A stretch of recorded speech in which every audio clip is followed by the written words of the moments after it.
कुछ अच्छी बातें अचानक हो जाती हैं। डॉक्टर इफ़त फरीदी ने एक दिन मुझसे कहा कि मुझे आपकी ज़िंदगी पे किताब लिखनी है। मैंने कहा, भाई मेरी ज़िंदगी में ऐसा क्या है जिसके बारे में आप कुछ लिखेंगे? कहते नहीं, आपकी ज़िंदगी बड़ी अलग तरह की है। तो उन्होंने ये पुस्तक लिखी, गाता जाए बंजारा, और आज से लगभग 4 बरस पहले की बात है ये। और ये अमेज़न पे मौजूद है आज भी 4 बरस बाद। ये बड़ी बात है। दूसरी बड़ी बात ये है कि इससे जितना पैसा आया वो सारे का सारा स्लम ड्वेलर किड्स को, यानी झुग्गी झोपड़ी वाले बच्चों को जिन्हें बहुत जरूरत थी पैसे की, ये सारा पैसा उन तक पहुंचा दिया गया है और अभी भी पुस्तक अमेज़न पे मौजूद है। तो गाता जाए बंजारा, मुझे लगता है कि अपने से बाहर निकल करके जब हम थोड़ा जिंदगी को जीते हैं तो जीने का मजा ज्यादा आता है। वो बच्चे हमें दुआएं करते हैं, हम उनके लिए दुआएं करते हैं, और गाता जाए बंजारा तो गाता जाए बंजारा। लेकिन शायद जीना इसी का नाम है। शायद क्यों भाई, जीना इसी का नाम है। थोड़ा बाहर निकलो, दुनिया के लिए कुछ करो, आगे बढ़ जाओ, दुआएं लो और दुआएं दो। What else does one need?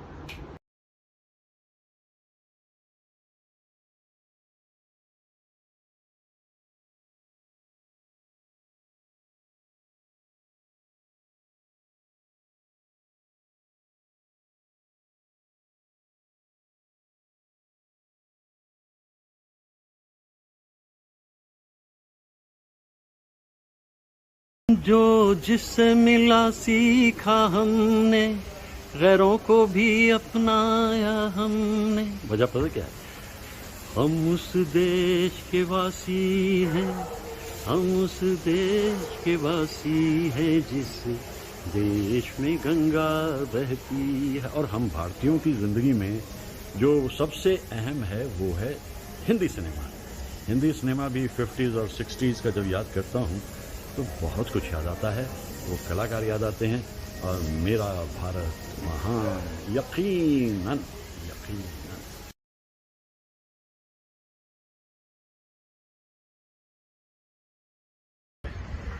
Okay, हाँ जी। तो हम बात कर रहे हैं शम्मी कपूर की। थोड़ा सा मेरे मन में ये बात रहती है कि शम्मी कपूर के साथ हम लोगों ने इंसाफ नहीं किया।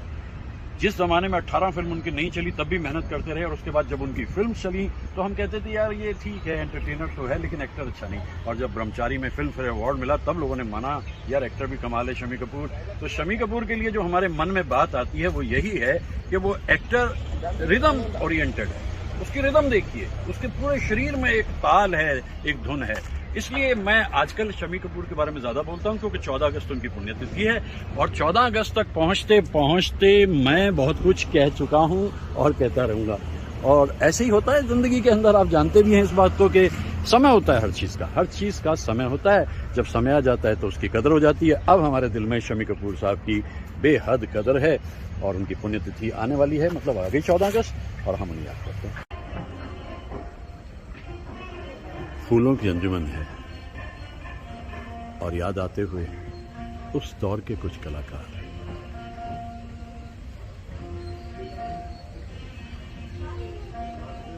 अद्भुत कलाकार। महीना अगस्त का मध्य आ गया है, लगभग अगस्त का। कुछ कलाकार जो इस दौर में महसूस हुए, उनका जिक्र कर रहा हूं। दिलकश है।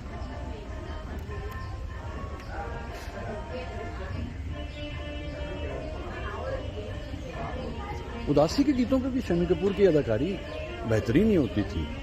हे दिल अब कहीं न जा, ना किसी का मैं, ना कोई मेरा। एक फिल्म थी ब्लफ मास्टर, और उसमें 3 प्लेबैक सिंगर्स ने रफ़ी साहब के लिए गाया। मुकेश साहब, हेमंत दा और मुकेश साहब, रफ़ी साहब और हेमंत दा, 3 कलाकारों ने शम्मी कपूर साहब के लिए। हम और तुम और ये समा, क्या नशा नशा सा है, बोलिए न बोलिए सब सुना सुना सा है।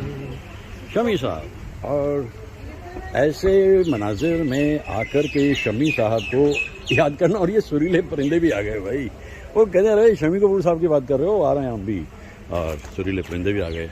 बहुत सी बातें उनकी ज़िंदगी के बारे में मुझे लेक टंडन जी बताया करते थे। लोनावाला में मुलाकात होती थी लेक टंडन जी से, और शम्मी कपूर साहब के बहुत अच्छे और गहरे दोस्त थे और फिल्म इंडस्ट्री की बातें इधर उधर से मालूम होती थीं। और एक दौर याद आता है 50s और 60s का हिंदी सिनेमा।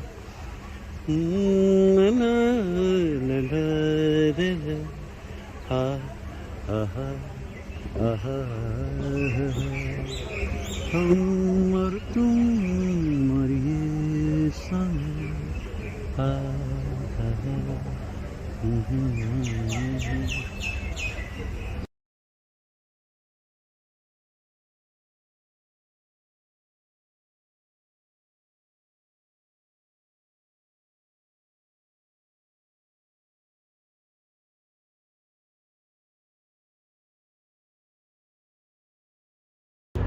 भाई कमाल है, देखो हरियाली भी है, रास्ता भी है, खुशी भी है, खुशहाली भी है, बादल भी है, हवा भी है और ज़िंदगी को खुशी से जीने की ख्वाहिश भी है। इतना सब कुछ जब इंसान के पास में है तो और एक जीवन में चाहिए क्या। अगस्त के महीने में कलाकारों का जिक्र मैं लगातार करता रहा, लेकिन अब जो है पहला हिस्सा निकल गया। आइए दूसरे हिस्से के बारे में बात करें। दूसरे हिस्से का मतलब वो हिस्सा जिसमें बड़े चुनिंदा कलाकार हैं। मैं एक हिस्सा आपको इस जगह का क्यों ना दिखा दूं। ये देखिए कितना खूबसूरत है, दिलकश है। उधर पहाड़ है, पहाड़ नहीं है वो टीला है। और कितने पुराने पेड़ होंगे, सोच के देखिए कितने पुराने। बहुत ही खूबसूरत मंजर है। और अगस्त के मध्य में लगभग आ रहे हैं हम और उन लोगों को याद करके भाई हम तो नहीं कह सकता, मैं तो गा रहा हूँ क्योंकि गाने के अलावा मुझे कुछ आता नहीं। और वो कलाकार चाहे कोई भी हैं, अभी पहले 5 तक याद किया, 1 अगस्त से 5 तक, अब इससे आगे करते हैं। मासूम चेहरा ये कातिल लदाएं के बेमौत मारे गए हम बेचारे। शंकर जयकिशन तो खास तौर से शम्मी कपूर साहब के लिए ऐसा रस भर देते थे अपनी धुनों में कि उन धुनों को अगर हम याद करें तो आवाज दे के हमें तुम बुलाओ, मोहब्बत में इतना न हमको सताओ। शम्मी कपूर पूरी जिंदगी जीने के बाद आखिर में बहुत ही रिलीजियस हो गए थे और एक गुरु को भी उन्होंने धार लिया था वृंदावन में। और इस तरह से जीवन के हर रूप को शम्मी कपूर साहब ने जिया। याद आते हैं ऐसे कलाकार, कहाँ से सफ़र शुरू होता है कहाँ तक हो जाते हैं, ये कमाल है। एक घटना मुझे लेक टंडन जी सुनाया करते थे। वो कहते थे कि जब ये गीत बन के तैयार हुआ, आवाज़ देके हमें तुम बुलाओ, तो उसमें एक बात ये रही कि पहला जो मुखड़ा है वो गाया लता जी ने, उसके बाद अंतरा भी लता जी ने गाया और शम्मी नाराज़ हो गए। शम्मी कहने लगे मैं कहाँ हूँ, उन्होंने कहा तुम आओगे दूसरे अंतरे में। और ये नाराज़गी बढ़ती गई, राज कपूर तक पहुँची और राज कपूर ने कहा जो लेक कह रहे हैं करो, वही हुआ। और जब फिल्म का प्रीमियर हुआ तो प्रीमियर के वक्त में जैसे ही रफ़ी साहब आते हैं, मैं सांसों के हर तार में छुप रहा हूँ, बस तालियां बज गई हॉल में। प्रीमियर में आए हुए थे देवानंद, महमूद, R.D. बर्मन, सब ने स्टैंडिंग ओवेशन दिया और कहा लेक जी ने, शम्मी क्या कहा था, शम्मी ने गले लगा लिया लेक टंडन जी को। ये वाकया मुझे लेक टंडन जी ने खुद सुनाया था। मेरे मित्र कमलजीत और अनुराधा पटेल जी के आशियाने पे लोनावाला में हमारी मुलाकात हुआ करती थी। लेक टंडन जी वो पूरी ज़िंदगी जीकर गए, बहुत बेहतरीन फिल्म बना के गए और शम्मी तो उनके बहुत ही करीबी और पसंदीदा कलाकार थे।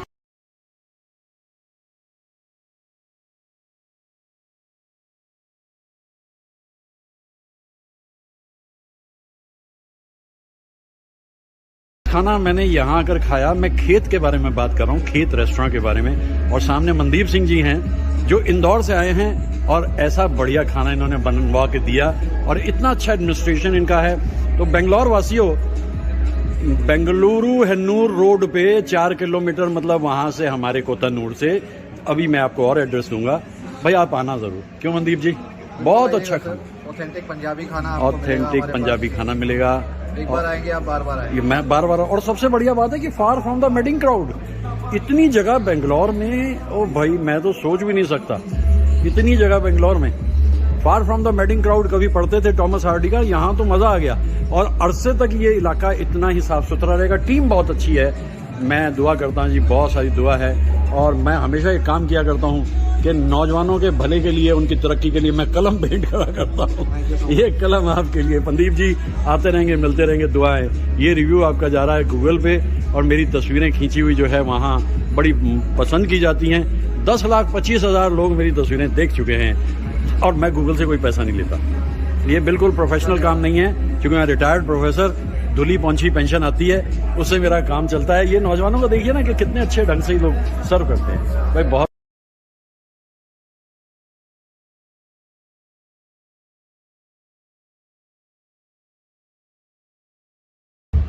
तो भाई मैं तो घूमता फिरता रहता हूँ। कॉलेज से रिटायर हुए भी 10 साल हो गए, 11 साल हो गए। तो जगह नई हो तो मैं उन जगहों पर पहुँच के उनको देखता हूँ, महसूस करता हूँ, और अगर वो अच्छी जगहें हैं तो फिर मैं उनको प्रमोट करता हूँ। भाई गूगल पे मेरे जो व्यूज़ हैं वो 10 लाख पार कर गए। यानी जो मैं रिव्यू करता हूँ या जो फोटो गूगल लेता है मुझसे 10 लाख पार हो गए। इसका मतलब जहाँ भी जाता हूँ अच्छा देख के अच्छा बोलता हूँ। आज मैं निकला तो देखा ये न्यू एयरपोर्ट रोड पे, यानी हन्नूर बगलुरु रोड पे एक नया ढाबा खुला है। वही उसका नाम है खेत। तो खेत से जाहिर हुआ या तो ये पंजाब का है, उत्तर भारत में तो नहीं। ये पंजाब का जो टच है इसके अंदर वो बड़ा कमाल का है। और मैं ऐसा सोच रहा हूँ कि अभी खाना आने में देरी है, जब खाना आएगा तो उसको जिक्र करूँगा। और इस ढाबे का रिव्यू मैं भेजूँगा गूगल को। और मुझे लग रहा है क्योंकि मैं पहली बार आया हूँ, जरा माइन्यूटली मैं इसको देखूँगा। एक बड़ी अच्छी बात इन्होंने की है वो दिखा दो, ये बहुत अच्छा है। ये नीचे जो लिखा हुआ है, जो लिखा हुआ है, वो लिखा हुआ है,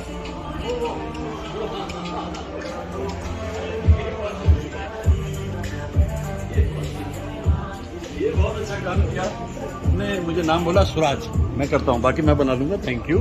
ये देखो सुराज, तुम भी आ जाओ इसमें। सुराज, ओके ओके ओके। ये अच्छा लग रहा है मुझे, कुल मिला के इसको गोइंग। एम्बियंस अच्छा है और भीड़ भड़का भी ज़्यादा नहीं है, धीरे धीरे हो जाएगा। शहर से बाहर जाके है, सचमुच far from the madding crowd, जिसे आम भाषा में हम कह सकते हैं। ये खेत ही है, एक खेत के अंदर ही बना हुआ ढाबा। मुझे बड़ा मज़ा आ रहा है इसमें, और अभी खाने की तरफ जाने वाला हूँ, देखता हूँ क्या मिलता है। ये जो इनके अपने कुछ कंसेप्ट होते हैं वो बड़े अच्छे अच्छे होते हैं, और मैं उनकी तरफ अब धीरे। अब देखो संगीत भी पंजाबी लगा रखा है, और ये मंडप भी अच्छा सजा रखा है कि भाई आपका मन करे तो देखो। सचमुच खेतों में जाके है अपने, मुझे उत्तर भारत के खेत याद आ गए यहाँ पर। ये किसी पंजाब की पार्टी का है, और मुझे बड़ी खुशी है इस बात की कि मैं चाह रहा था कि कोई ऐसा अलग से जाके far from the madding crowd एक जगह बन जाए। वो बन गई। मेरे घर से ये एग्जैक्टली 4 किलोमीटर है। ये हन्नूर बगलुरु रोड पे है, और इसका नाम है खेत। सबक तो दुनिया में कहीं से भी मिल जाता है। इस पेड़ को देखिए, इसमें 2 तरह के फूल आपको दिखाई दे रहे हैं अलग अलग। इसके लिए शब्द है को एग्जिस्टेंस, सह अस्तित्व। तो हमारे जो फिल्म के कलाकार उस दौर के थे वो भी आपस में मिलजुल के ही रहते थे, और उनमें सबसे ज़्यादा जो कलाकार को पसंद किया जाता था, प्यार किया जाता था, वो शम्मी कपूर थे। हंसते, खिलखिलाते, हिलते डुलते, सीधे तो खड़े होते ही नहीं थे कभी शम्मी कपूर। इसलिए सभी लोग उन्हें प्यार करते थे, और उनके गीतों पे जो अदायगी होती थी शम्मी कपूर साहब की, जो रफ़ी साहब के लिए ख़ास तौर पर, और वो तो कमाल है। कुछ और बातें भी किए लेते हैं शम्मी कपूर साहब के लिए। ये कमाल प्रकृति का है। एक तरफ इतने सारे खिले हुए फूल दिखाई देते हैं, दूसरी तरफ ये कुछ अद्भुत सी वस्तु दिखाई दे रही है। अब इन्हें फूल कहूँ या क्या कहूँ समझ नहीं आ रहा, लेकिन देखिए कितने सिंक्रोनाइज्ड हैं। इत्मीनान से बैठे हैं, इत्मीनान से।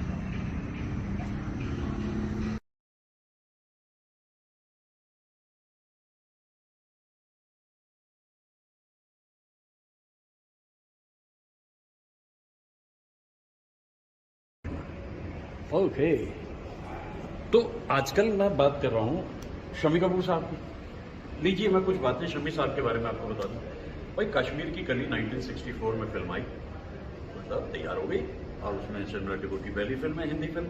तो शम्मी कपूर जानते थे कि ओपी नैयर साहब कमाल कर देंगे, और उन्होंने जम के उसमें कमाल के गाने बनाए। ओपी सर ने एक गाना बनाया, तारीफ करूं क्या उसकी, ये टिपिकल शम्मी कपूर सॉन्ग था। और कश्मीर में डल लेक में ये पिक्चराइज, तो कहीं ऐसा लगा शम्मी कपूर को कि ये जो आखिर में जब गाने को खत्म करना है तो इसे एकदम खत्म नहीं करना चाहिए कि तारीफ करूं और खत्म ना।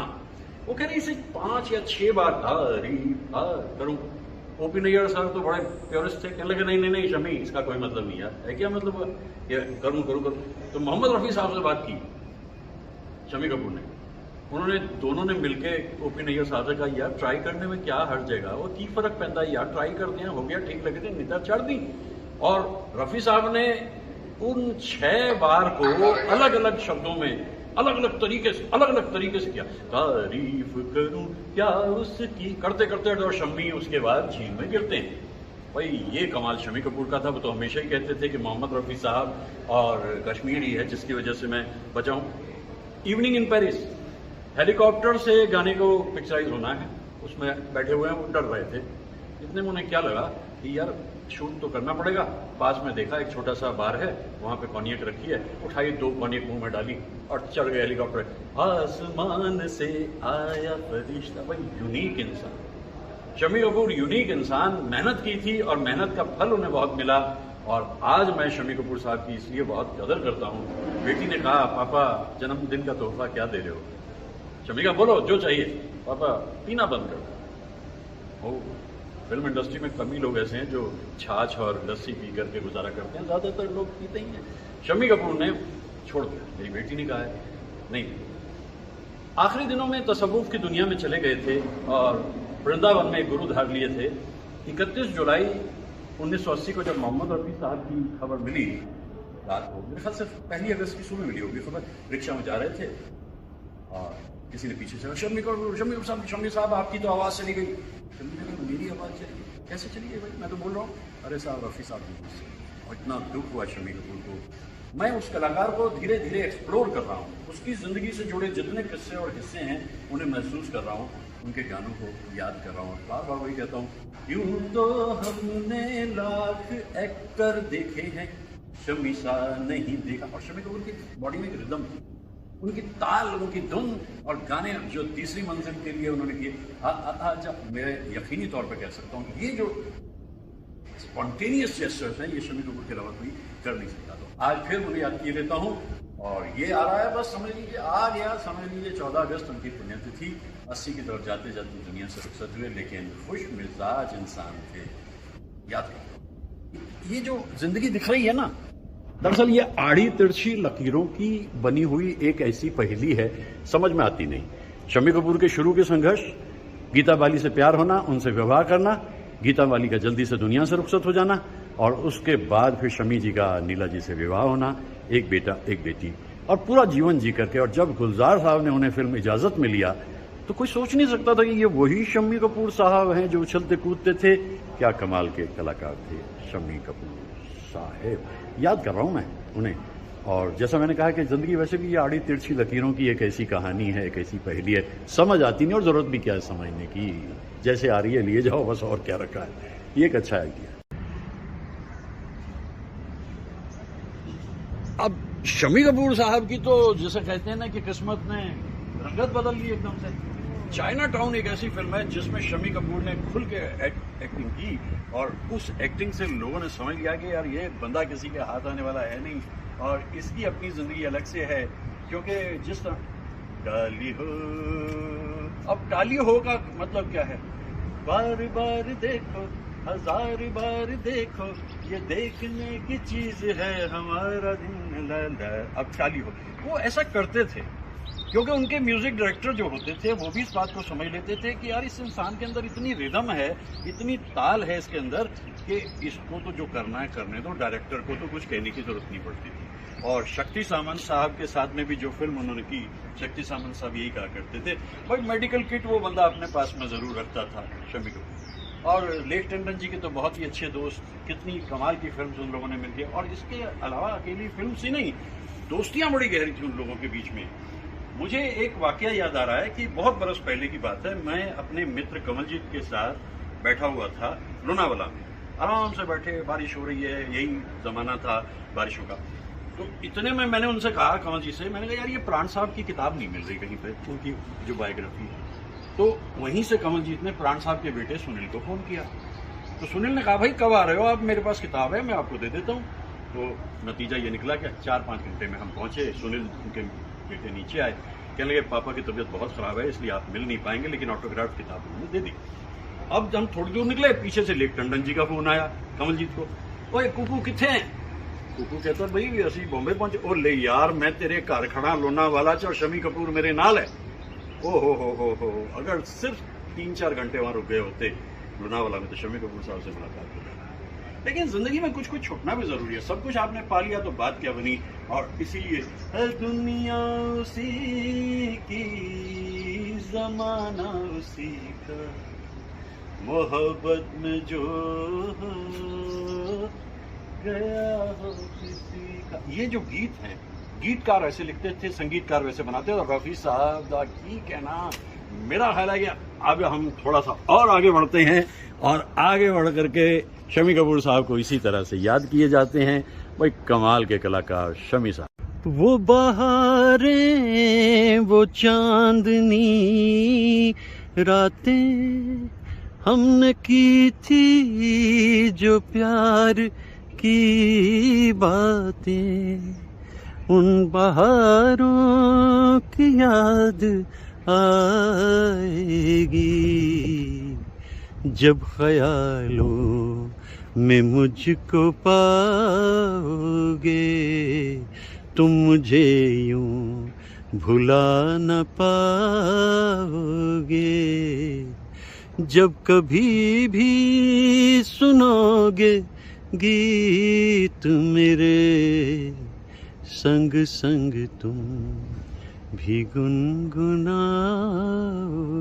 शमी कपूर साहब गाते तो नहीं थे, लेकिन शमी कपूर साहब के लिए बिल्कुल उसी तरह से गाते थे मोहम्मद रफ़ी साहब। तो बात सही है, हसरत साहब ने सही कहा है कि भुला ना पाएंगे। ऐसे कलाकार को कौन भुला सकता है, कभी भी नहीं। कलाकार तो वही है ना जो मस्ती के मूड में दिखाई दे तो याहू कर दे, रोमांस के मूड में आए तो कहे तेरी जुल्फे परेशान, तेरी नजरें पशेमा, कहीं ये प्यार ही ना हो नसीबे दुश्मना। इस तरीके से इस गीत पे अदाकारी है। लेकिन जब वो उदास दिखाई देते हैं तो एक फिल्म है, उस फिल्म में शमी कपूर के ऊपर ये गाना पिक्चराइज्ड है। वो गा नहीं रहे हैं उसको, वो कह रहे हैं जाने अनजाने लोग मिले मगर कोई मिला न अपना, क्या क्या हमने सोचा था रह गया बन के सपना। ऐसे ऐसे गीत भी वो कर लेते थे। हर किसी की जिंदगी में एक मौका ऐसा आता है जो उसका मौका होता है, जैसे कहते हैं वो लम्हा उसका है। और 1968 की फिल्म ब्रह्मचारी एक ऐसी फिल्म थी। इस फिल्म के जरिए एक्टर शमी कपूर सामने दिखाई देते हैं, फिल्म फेयर अवार्ड भी उनको मिलता है और इस तरह से हम उस कलाकार को याद करते चले जाते।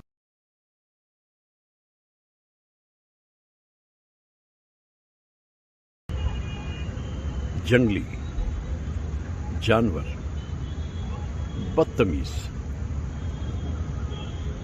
इस तरह की फिल्म्स करते करते अब शमी कपूर सोचने लगे थे कुछ ढंग का काम मिलना चाहिए यार। इतने बरस हो गए हैं फिल्म इंडस्ट्री में, कोई ढंग का काम मिलना चाहिए। तो ढंग के काम की जब बात आई तो 1968 में एक फिल्म उनको मिल गई, ब्रह्मचारी।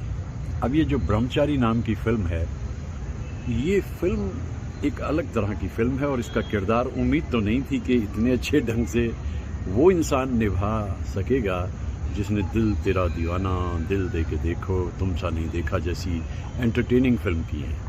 लेकिन शमी कपूर ने भी कमाल कर दिखाया और फिल्म फेयर अवार्ड भी मिला बेस्ट एक्टर का।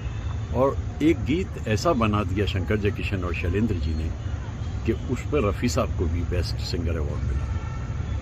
माना आज की रात है लंबी, माना दिन था भारी, पर जग बदला बदलेगी, एक दिन तकदीर हमारी, उस दिन के ख्वाब सजाओ,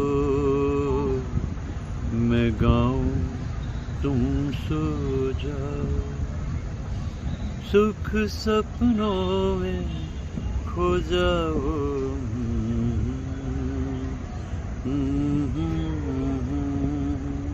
अब शम्मी कपूर समझ गए थे कि वक्त आ गया है, वो एक्टर के रूप में, हीरो के रूप में तो अब काम चलेगा नहीं, और फिर उसके बाद में एक फिल्म अंदाज भी उन्होंने की, लेकिन अब उसका जो दौर था फिल्म का और सिनेमा का वो भी बदलता जा रहा था। नए एक्टर्स बहुत सारे आ गए थे, फिर शम्मी कपूर कैरेक्टर आर्टिस्ट हो गए, और 1983 में उन्हें फिल्म विधाता के लिए सपोर्टिंग एक्टर का भी अवार्ड मिला। मन में ख्वाहिश तो हर एक्टर के रहती है कि एक फ़िल्म डायरेक्ट करनी है। एक फ़िल्म डायरेक्ट की उन्होंने मनोरंजन के नाम से, लेकिन कंसेप्ट लोगों की समझ में नहीं आया, इसलिए बस उसके बाद फिर वो आराम से बैठे। और इस तरह की जो फिल्म्स आती थी जो शम्मी कपूर साहब की, आज हम जब उनको देखते हैं तो वो इतनी एंटरटेनिंग फिल्म होती हैं, उसमें म्यूज़िक तो कमाल का होता ही है। और शम्मी कपूर साहब की पुण्यतिथि पे उन्हें याद करते हुए मैं यही सोचता हूँ, अपने ढंग के एक अलग ही कलाकार। देखिए, एक परिवार पूरे का पूरा मौजूद है। पृथ्वीराज कपूर साहब, उनके वालिद साहब राज कपूर, बड़े भाई, छोटे भाई शशि कपूर, और इसके अलावा इतने सारे एक्टर बाद में पूरे कुनबे में भी आए, लेकिन शम्मी कपूर तो बहुत ही अलग थे। आज उस इंसान की अहमियत और ज़्यादा बढ़ जाती है हमारे मन में जब हम देखते हैं कि कितनी स्ट्रगल करने के बाद और बिना किसी किस्म की मदद के बगैर शम्मी कपूर साहब ने अपनी जगह फिल्म इंडस्ट्री में बनाई। हम याद करते हैं उनकी पुण्यतिथि पर उन्हें।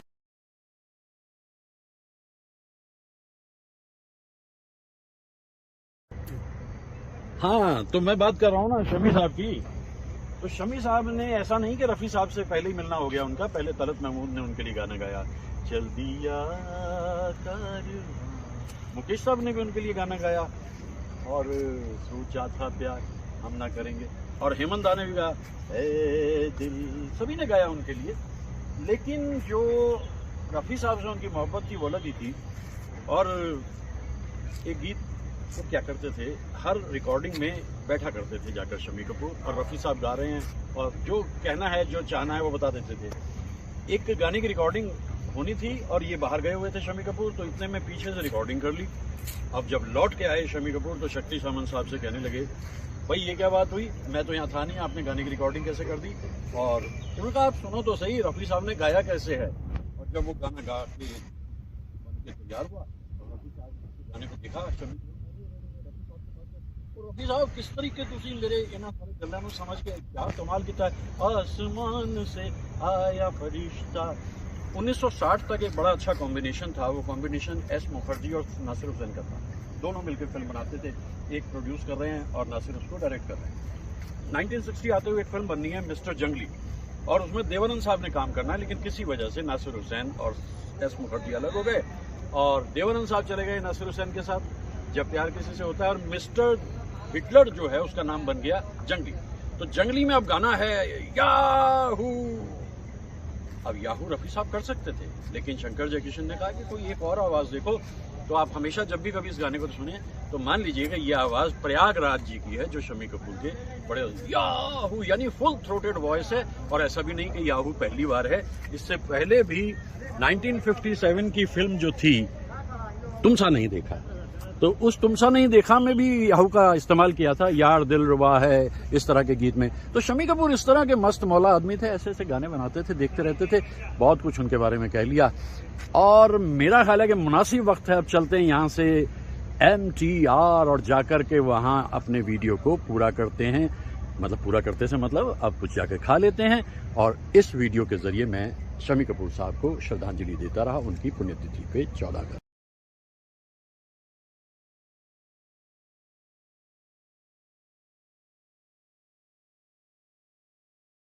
55-56 के करीब राज कपूर साहब के लिए जो गीत गा रहे थे मन्ना दा, शम्मी उन्हें बड़ा पसंद करते थे। तो उन्होंने 1959 की फिल्म में मन्ना दा की भी आवाज़ को लिया, मन्ना डे साहब की। अब कहाँ जाएं हम, अब किसी को किसी पर भरोसा नहीं। और आगे चल करके फिर मन्ना दा ने उनके लिए गाया, छम छम बाजरे पायलिया, पूरा क्लासिकल सॉन्ग था।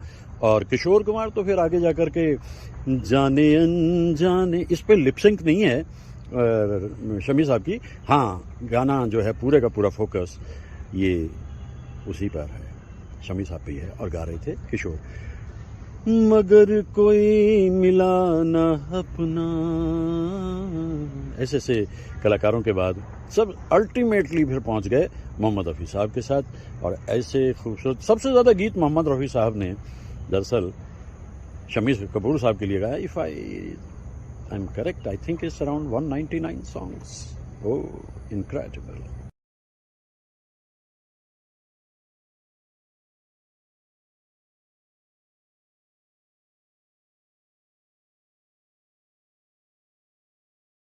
ये कहता हूँ कि दूसरे भजन ना हो वाला, मूवी डालो एक दिवाला, तभी कुछ काम करने के लिए। तो अब मैं काम करके आया हूँ वापस, यानी शमी कपूर पे जो मुझे कहना था वो अलग अलग जगहों पर मैंने जाके कहा, और अब मैं उस वीडियो को पूरा करके इत्मीनान से आ गया हूँ मवाली टिफिन रूम्स। ये MTR जो है ये बहुत मशहूर है बेंगलोर में, और ये इनका 100वां बरस है। और देखिए कितनी खूबसूरत प्रिपरेशन है, खूबसूरत मतलब लजीज प्रिपरेशन है। तो शमी कपूर साहब के बारे में, यानी 14 अगस्त जो उनकी पुण्यतिथि है, उस पर हमने उन्हें खूब याद किया।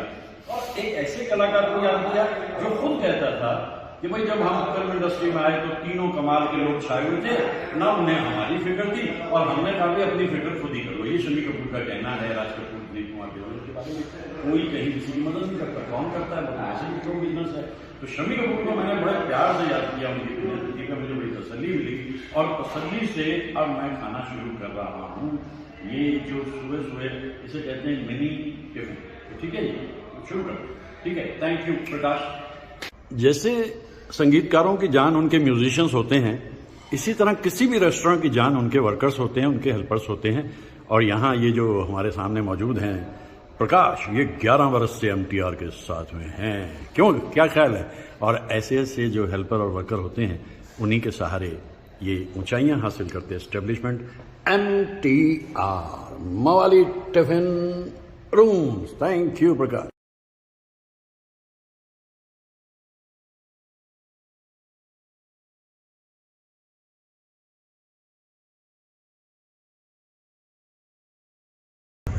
– 1963 में रफ़ी साहब गा रहे थे शमी कपूर के लिए, जिंदगी क्या है, गम का दरिया है, न जीना यहाँ बस में, न मरना यहाँ बस में, अजब दुनिया है। ऐसी सही बैठती थी रफ़ी साहब की आवाज़ शमी कपूर पे कि कोई भी गीत उनका हम सुन लें, बस वो अनोखा अद्भुत होता ही था। समय बीतता गया और समझ गए थे शमी कपूर भी कि अब हीरो का चांस तो कम होता चला जाएगा, और जो आखिर की कुछ 2-3 फिल्म्स हैं उसमें फिर एक बार रफ़ी साहब की आवाज़ सुनाई देती है। मेरे गुनाह माफ कर, मेरा ज़मीर साफ कर, मेरे यीशु मेरे खुदा, ओ मेरे परमात्मा। पूरी मस्ती की ज़िंदगी में और मनोरंजन किया जनता का, खूब हंसे खिलखिलाए, और वक्त बीतते बीतते बहुत संजीदा हो गए, गुरु धार लिया और वृंदावन जाने लगे अक्सर ही। आखिरी दिन बीमारी में बीते, लेकिन बहुत ही खुशदिल इंसान थे शमी कपूर। तो पुण्यतिथि यानी दुनिया से जाने से पहले अपना तसव्वुफ उन्होंने पूरी तरह से अपने ऊपर ओढ़ लिया था। ये एक दोशाला उनकी ज़िंदगी को बड़ा चैन और सुकून देता था। याद करता हूँ शमी साहब को, शमी कपूर साहब को, उनकी